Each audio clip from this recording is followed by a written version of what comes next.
Good morning. It's Thursday. Good morning. Good morning.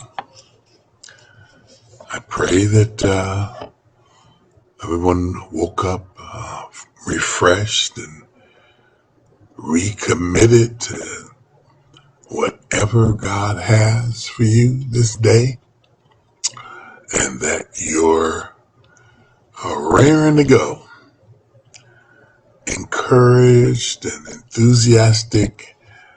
And if not, I pray that you go to God with it, that you ask Him for understanding of your circumstances, and you ask Him to increase your knowledge and faith. Because when we go through trials, there's a testing of your faith. You have to choose once again what you believe. I'm doing pretty well this morning.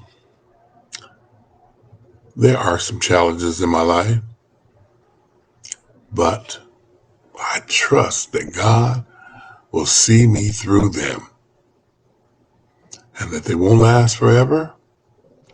It kind of seems like they've been lasting forever, but I have faith that God will deliver me from these trials and tribulations. Let's go to our Father in prayer. Dear God in heaven, thank you for this day.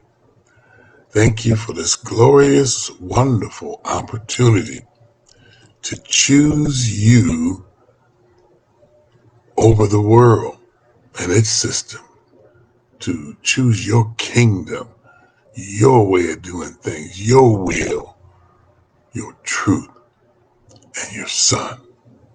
Thank you, Father. In Jesus' name, we praise you, we honor you, and we thank you for this day and for all the blessings this day will contain.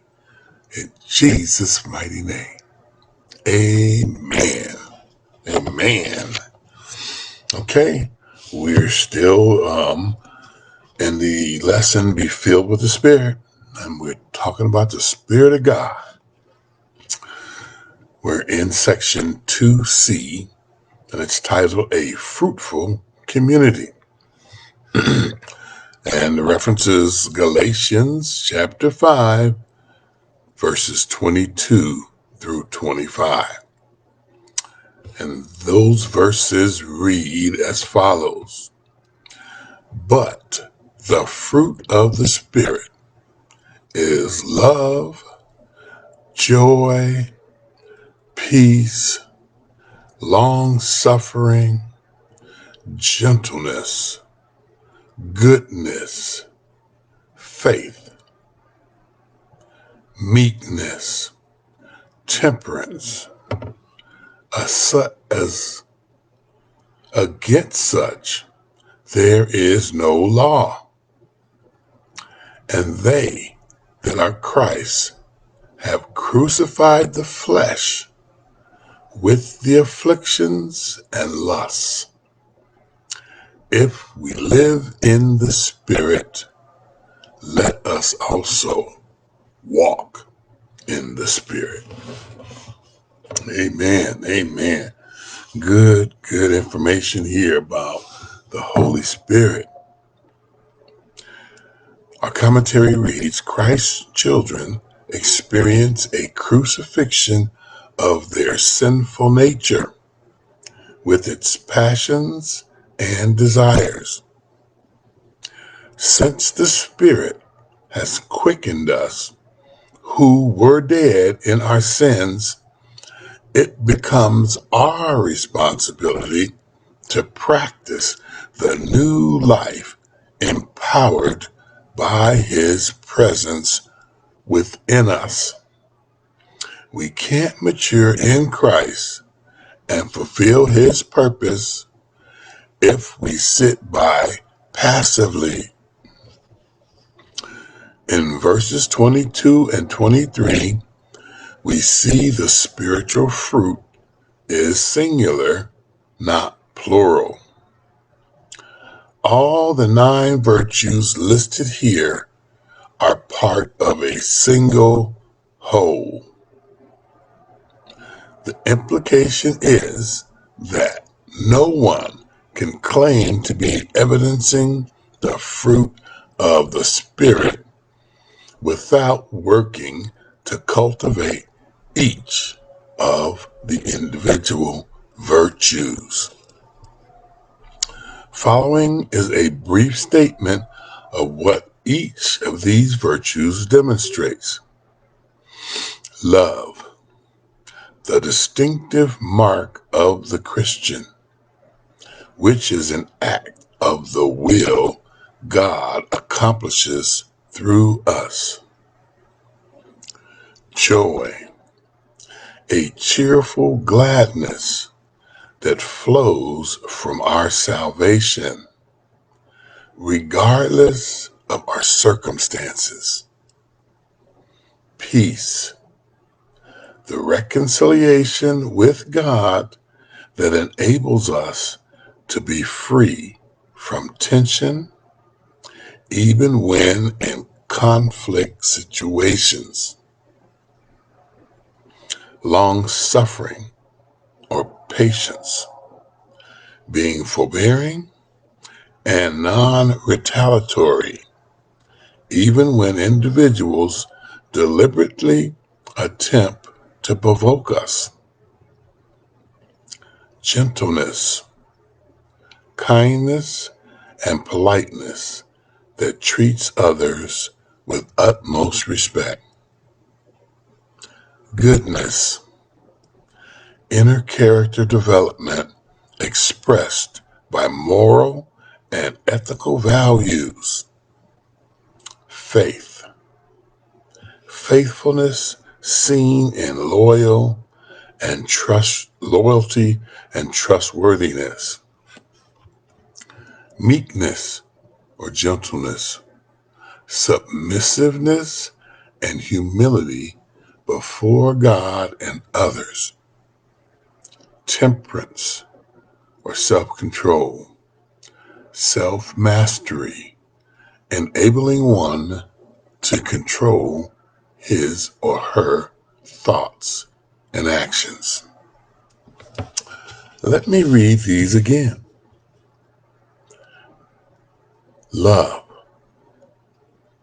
This is the distinctive mark of the Christian, which is an act of the will God accomplishes through us. Joy, a cheerful gladness that flows from our salvation, regardless of our circumstances. Peace, the reconciliation with God that enables us to be free from tension, even when in conflict situations. Long-suffering or patience, being forbearing and non-retaliatory, even when individuals deliberately attempt to provoke us. Gentleness, kindness, and politeness that treats others with utmost respect. Goodness, inner character development expressed by moral and ethical values. Faith, faithfulness seen in loyalty and trustworthiness. Meekness or gentleness, submissiveness and humility before God and others. Temperance or self-control, self-mastery, enabling one to control his or her thoughts and actions. Here we see how the Holy Spirit longs to work in our lives as individuals and as a corporate body of believers. Our claim of the Spirit's fullness in our lives must be reflected in words and actions. The Holy Spirit wants to work in us to develop these character traits, these 9 fruits. Okay, section 3. Section 3, a spirit-filled unity and service. Okay, 3a, unity and generosity. That's from the book of Acts, chapter 4, verses 31 through 35. Okay, Acts chapter 4, 31. And when they had prayed, the place was shaken where they were assembled together. And they were all filled with the Holy Ghost. And they spake the word of God with boldness. And the multitudes of them that believed were of one heart and of one soul. Neither said any of them that aught of the things which he possessed was his own, but they had all things common. And the commentary says, after the disciples had prayed and glorified God, see verses 24 through 28, they presented to him a single and a simple petition. They did not ask for deliverance from the threatenings of the Sanhedrin or for protection from violence. They knew he would do this if it were his will for them. Their one petition was that he granted them boldness to preach his word. That's from verses 29 through 30. Unexpectedly, the prayer was followed by a tremendous spiritual outpouring upon them. The place where they were gathered was shaken, and the disciples were filled anew with the Holy Spirit. This does not indicate there had been any dominion of the Spirit in their lives since the day of Pentecost. There was nothing lacking in spiritual fullness, but this powerful repetition of the infilling further emboldened the disciples to speak his word in the face of danger. The common sharing of goods, which the Christians had begun earlier, was greatly increased in the face of danger. The Christians sold their houses and lands, pooled their resources, and lived together in unity. Because they were fully united in faith, purpose, and service, the common sharing of material goods was both desirable and spontaneous. No member of the church desired to have more than any other. Despite the danger they faced, the disciples of Christ enjoyed a glorious period of power and growth. The unity of the church was not a pretense, for the people worshiped, worked, believed, and shared together. Growth and grace were the consequence of this unity and fellowship. The emphasis of their ministry was the resurrection of Jesus. This was the great hope and confidence of the church then, and it still is today.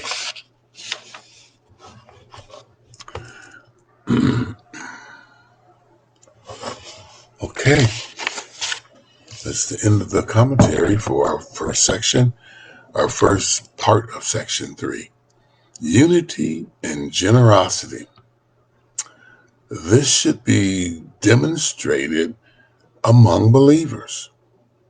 And these early church believers demonstrated a commitment to preach the word of God to the point that they sold all that they had, pooled it together for a common agreed goal to grow the church and preach the word. They wanted to fulfill Jesus' commission, what he had told them to do. And their prayer was for boldness because they faced danger and they didn't want to be affected by fear. And so they prayed and asked for boldness.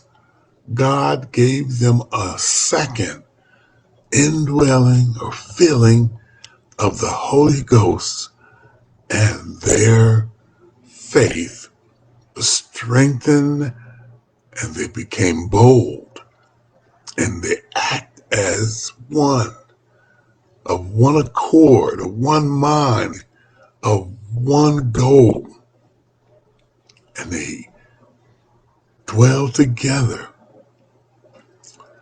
and they walk their faith by committing all to God. I'm going to stop here today. Tomorrow I will continue with section 3. There's only one more lesson, and it's titled Able Ministers. So, God willing, I will be back tomorrow morning to share encouraging words and to give an opportunity for you to study the Word of God with me. Have a blessed day.